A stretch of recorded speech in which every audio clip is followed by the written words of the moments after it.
saya, Brian Aprianto dari SMP Negeri 2 Longkali. Teman-teman, hari ini saya akan membacakan sebuah cerita yang sudah populer di kalangan masyarakat Indonesia. Cerita ini diambil dari buku Cerita Rakyat Nusantara.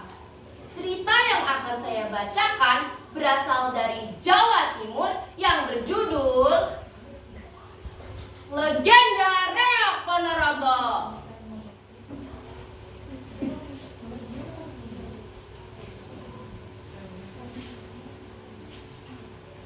Singo Barong, raja kerajaan Bandarangin, memiliki kekayaan yang melimpah ruah.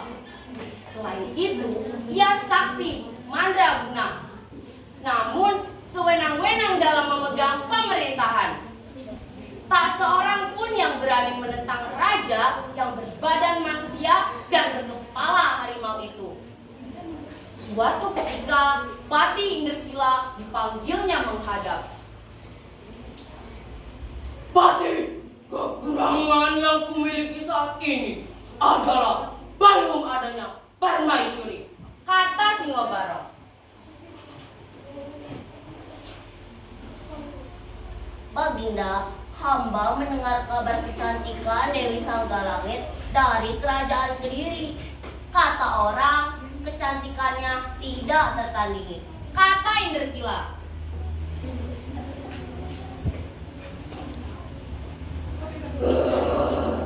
Singo Barong menggeram lega.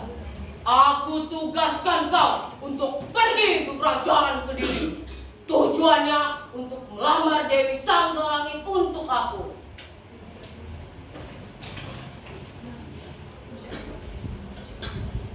Daulat Baginda, hamba berangkat hari ini juga. Inderkila menyanggupinya. Setelah perjalanan beberapa hari, sampailah Inderkila di kerajaan Kediri. Akan tetapi, ternyata banyak orang yang datang dengan tujuan yang sama, yaitu melamar Dewi Sanggalangit. Mereka itu para pangeran, pembesar kerajaan, bahkan raja dari kerajaan sekitarnya. Tentu saja, mereka harus saling bersaing. Dewi Sanggalangit bertindak bijaksana. Ia tak mau memilih secara sepihak, sebab bisa mengecewakan pihak yang ditolak. Saya punya beberapa syarat bagi siapapun yang ingin meminang saya, kata Dewi Sanggalangit. Pertama, pelamar harus menyediakan 40 kuda kembar yang dihias. Kedua, harus menciptakan sebuah kesenian baru. Ketiga, harus menyelenggarakan upacara perkawinan meriah yang bakal dikenang orang sepanjang masa. Keempat, harus menyerahkan seekor hewan berkepala dua. Satu persatu para pelamar menyatakan pengunduran diri, sebab syarat-syarat itu memang amat berat. Begitu berat syarat yang harus dipenuhi, sehingga yang tetap bertahan untuk melamar tinggal 2 orang, yaitu Inderkila dari kerajaan Bandarangin dan Ujang Ganong dari kerajaan Daha. Keduanya sama-sama pati dan melamar untuk junjungannya masing-masing.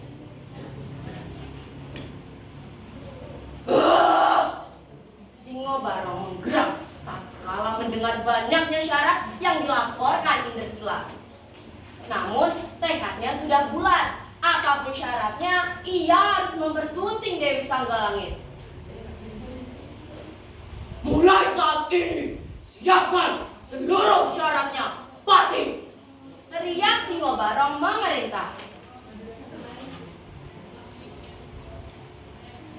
Tidak, Baginda, hamba laksanakan, ujar Inderkila menyahut. Pun sudah berusaha keras, namun syarat-syarat itu memang amat berat untuk dipenuhi. Padahal jika kita terlambat, bisa-bisa keduluan kerajaan Daha. Karena siapa tahu orang-orang Daha sudah lebih banyak mengumpulkan syarat-syaratnya, ujar Singo Barong. Benar, Tapi sekarang jalan keluar apa yang hendak Baginda tempuh? Kita serang kerajaan Daha. Jika kerajaan Daha runtuh, kita memperoleh daerah jajahan yang luas dan subur. Juga memperoleh rampasan perang, termasuk seluruh syarat lamaran yang sudah terkumpul di sana. Sehingga akulah orang satu-satunya yang berkesempatan melamar Dewi Sanggalangit. Ibarat sekali mendayung 2-3 pulau terlampaui. Hebat sekali deh Baginda. Puji Inderkila. Singobarong mengerahkan seluruh prajuritnya. Pertempuran besar-besaran tak bisa dihindari. Serbuan prajurit Bandarangin disambut gagah berani oleh prajurit Daha. Korban banyak berjatuhan di kedua belah pihak. Inderkila mendapat lawan yang tangguh, yakni Bujanggana. Bahkan Singobarong dihajar habis-habisan oleh Klana Sewandana. Serbuan prajurit Bandarangin bisa dipatahkan. Singobarong melarikan diri. Dengan badan yang lemah sekali, ia tertidur pulas. Seekor burung merak hingga ditengkuk sang raja. Merak itu bernama Smaratantra. Saat itulah Klana Sewandana tiba menemukan Singobarong. Rupanya raja kerajaan Daha itu terus memburu lawannya untuk menumpas keserakahannya. Astaga! Seru Klana Sewandana melihat raja berkepala harimau tengah dihinggapi Merak Smaratantra. Akhirnya dengan ilmu kesaktian yang ia miliki, ia menjatuhkan kutukan. Maka dengan seizin yang maha kuasa, menyatulah kalian. Sebuah keanehan pun terjadi. Merak Smaratantra lengket di tengkuk Singobarong. Jadilah tak ubahnya Singobarong hewan berkepala dua. Satu berupa kepala harimau dan satunya lagi berupa kepala merak. Keberuntungan Klana Sewandana datang tak terduga. Sebab satu-satunya syarat lamaran yang belum ia dapatkan adalah hewan berkepala dua. Dan kini ada di hadapannya. Raja Singobarong yang ilmu kesaktiannya sudah punah akhirnya dibawa untuk melengkapi syarat lamaran. Dengan lengkapnya seluruh persyaratan, maka Dewi Sanggalangit menerima lamaran Klana Sewandana. Saat itulah dipergelarkan sebuah kesenian baru ciptaan Klana Sewandana yang diberi nama Reog. Nah, teman-teman, ada yang tahu tidak kesenian ini disebut reog apa? Betul, karena kesenian ini berkembang pesat di daerah Ponorogo, maka reog ini disebut Reog Ponorogo. Keinginan Dewi Sanggalangit agar kemeriahan mewahnya dikenang sepanjang masa terkabul. Buktinya hingga kini kesenian reog masih sering ditampilkan.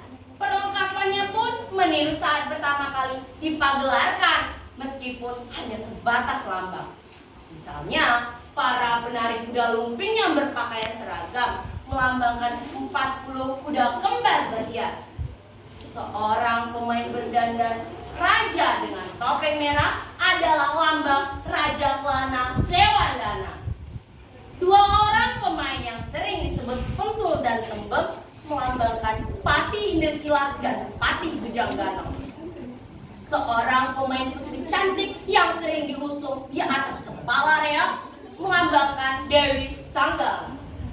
Bagian terpenting dari kesenian reog adalah barongan, yaitu sebuah kepala harimau yang di atasnya bertengger burung merak.